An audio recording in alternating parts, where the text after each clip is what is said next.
Yes, and welcome to the podcast this week, a podcast that I'm enjoying more and more doing every week, boys. Particularly enjoyed the last month, and I think a lot of people have revisiting eras, players, some old stories, and listening to Kenty and Blocker's careers and insights, challenges, which has surprised me about them. Kenty, Blocker, welcome. Matty, Now, before we get into it, I got a text message via New Zealand's greatest rugby league man, Sir Peter Leach, from the Mad Butcher. The Mad Butcher. Yeah.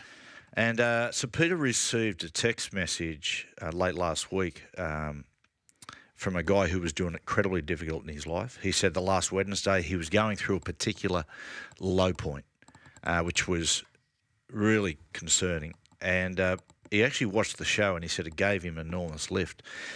He said listening to Blocker talk about his challenges so honestly, his struggles, really helped him immensely and given him sort of tools to go forward. So, Block, welcome. It's good. Well, welcome. it's good, mate. I like Congratulations. if you can help one person, mate. I suppose it's good. We're only trying to be raw here, aren't we? We're just sitting around. That's right. Talking like we're at the pub.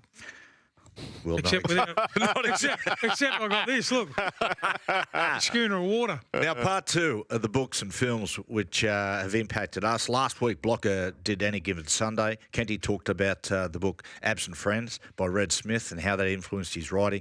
And I did The Man on the Moon, how that gave me the tools to deal with a difficult time and gave birth to Reg Reagan. Birth and Reg Reagan. That's a strange combination of words.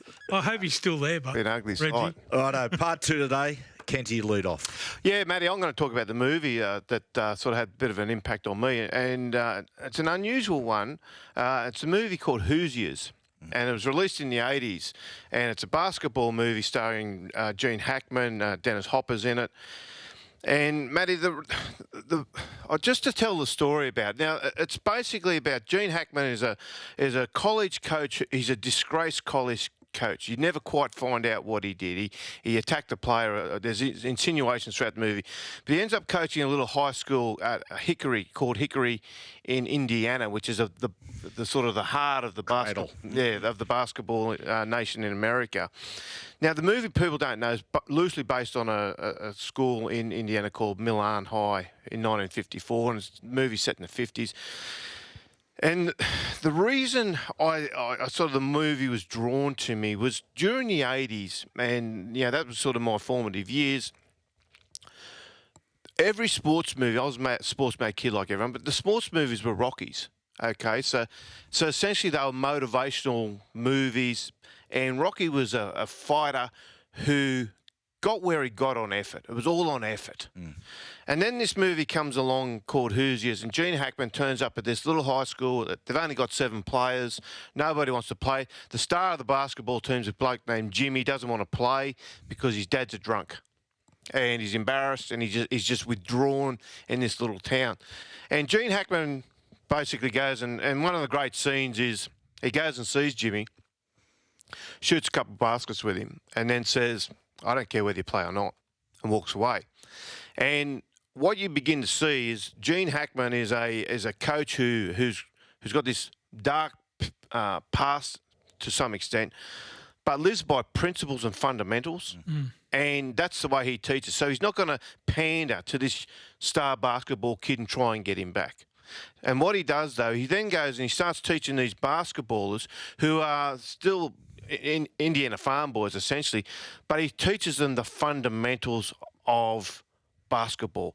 It's a pass game. It's a get into open space game. He starts teaching these things that they're trying to, until then, beat the man in front of them and all that, which is the I suppose in modern parlance, it's the ghetto basketball that they play. Isolate someone one-on-one. Yeah, so that's the way they play these days. Now, so he works on these principles, and it's a terrific movie. So anyway, end up Dennis Hopper's the mad drunk in town. He's Jimmy's dad.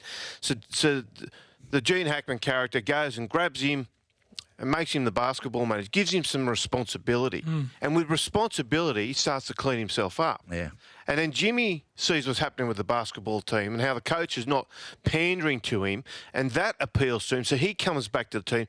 So then the movie just moves through this. It's all these like fascinating characters, and there's a lot of development of the characters throughout the movie. But the thing that appealed to me, I think, as a young man, was the fundamentals, the principles that just apply, whether it's in life or in sport. And this was sort of my first realisation of that. And it was only, I think it came out about 86, and I think in 87, Jack Gibson's Played Strong, Done Fine book came out. And Jack was a man that we all were just mesmerised by.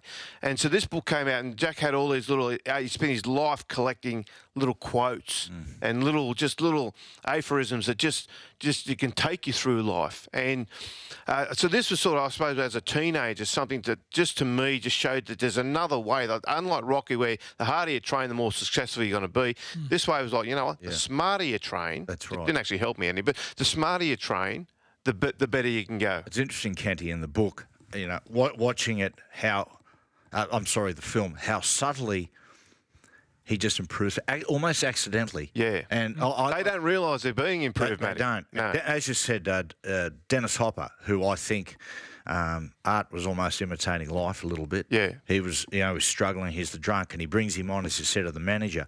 But then Gene Hackman deliberately gets himself ejected and forces Hopper, who had a very take over. His character had a very, very good football mind, basketball mind, but got clouded by his addiction to alcohol.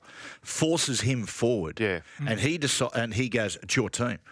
So Dennis Hopper's character's sitting there in the team talk, and Jimmy's looking at him, just willing him on. "Come on, Dad." Yeah. And he designs a play, and they win. And it's a beautiful moment. Yeah, it is. And the psychology of sport, winning, it's fascinating. And when you talk to people who know that and who understand that, and coaches you guys have had, and we see coaches in the NRL, some coaches get it better than others. Yeah. Some coaches don't have the discipline within themselves to do what they'd like to do.